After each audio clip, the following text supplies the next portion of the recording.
अनेका अनेक जीवन के दर्शन में अगर कभी राम के चरणों की धूलि मिल जाती है तो अब आप लोग सोचें, जो दर्शन आता है कि भाई वो शिला बन गई थी, मतलब पत्थर हो गई थी। एक बात कहूं, क्या ऐसा नहीं है कि इस दुनिया की आपाधापी में, सुख और दुखों में, वासनाओं से घिरकर हम पत्थरा नहीं गए हैं? कहीं हम भी तो पत्थर नहीं हो गए हैं? कहीं हमारे में अंदर भी बहुत जटिलताएं नहीं आ गई हैं? हां, ऐसा है। और तय मानिए, ये जटिलता वही पाषाणता है जो सिर्फ राम की कृपा से ही सहज और सुलभ हो सकता है। चैतन्य होने के लिए उसकी कृपा चाहिए। हम जड़ हो गए, दिखने में जरूर हम चैतन्य, लेकिन हम जड़ हो गए। जड़ता प्रवेश कर गई है हमारे अंदर। इस कलयुग ने ऐसा प्रभाव दिया है।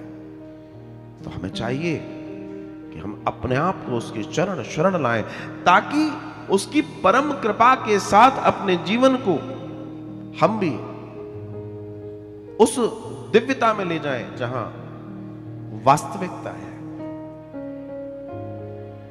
क्या मांगा? बोला साहब आपने मुझे श्राप दे दिया। किसने दिया था? श्रीमान जी ने। तो रोने लगी, और जब रोने लगी, बहुत रोने लगी, तब कहती हैं कि आप कृपा कर दीजिए और आप कुछ ऐसा कीजिए कि मैं इस श्राप से मुक्त हो जाऊं, और मैं चाहती हूं कि आप मुझ पर कृपा कर दें। अब श्रीमान जी कहते हैं कि देखो, मैंने तो जो करना था वो कर दिया, लेकिन अब मेरे पास इस श्राप से तुम्हें मुक्त करने का साधन नहीं है, मैं ना कर पाऊंगा। तो बोला कौन करेगा फिर? बोला एक समय राम आएंगे, वो करेंगे। तब से अहिल्या जी के चिंतन में, दर्शन में सिर्फ एक ही, हर श्वास पे एक ही विचार है, राम। मैं सूत्र की बात कहे जाता हूं, कंकड़ हीरा बनेगा, हीरा हीरा नहीं बन सकता। अगर हम अपने आप को कंकड़ मान के उसके चरणों में रखेंगे तो कल्याण है। अपने आप को ज्ञानी, बुद्धिमान, यशी, यशस्वी मानेंगे तो कुछ ना मिलने वाला। ध्यान रखने का एक दर्शन में जीवन आता है कि चुंबक उसी को खींचती है जो लोहा होता है। ना वो सोने को खींचती है, ना चांदी को खींचती है, ना तांबे को खींचती है, ना कांसे को खींचती है, ना पीतल को, अन्य किसी को नहीं। क्यों? उसका गुण है। ऐसी परमात्मा का चुंबकत्व है, वो उसी को खींचता है जो कहता है आई एम नथिंग, मैं कुछ नहीं हूं, सब कुछ तू ही है। तब कल्याण होता है। और ये दर्शन बड़ा अद्भुत है साहब, बड़ा अद्भुत।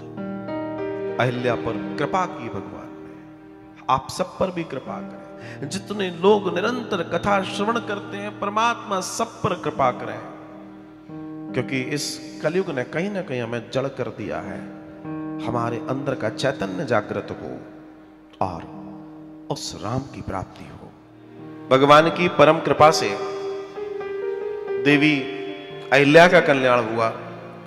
तो अहिल्या बड़े प्रेम, बड़े आनंद के साथ भगवान की स्तुति कर रही हैं, और दर्शन आता है कि उसके बाद भगवान ने उनको आशीर्वाद दिया और पति के लोक में उनको भेजा। जहां उनके पति थे उस लोक में वे गई।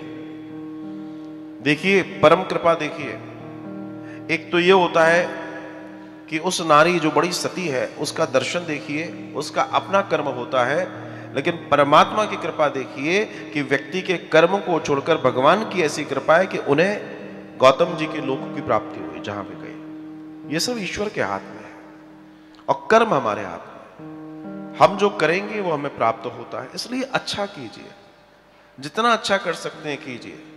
मैं मुझसे बहुत सारे लोग जब इस बात पे चर्चा करते हैं, मैं कहता हूं अगर आपको लगता है कि 4 घंटे आप पूजा करते हो, 40 मिनट कर दो, बाकी लोगों की सेवा करो। वो पूजा ही है। लोगों से अच्छा बोलो, वो पूजा है। किसी का बुरा मत करने की कोशिश करो, पूजा है। बड़ों को सम्मान दो, छोटों को प्यार दो, पूजा है।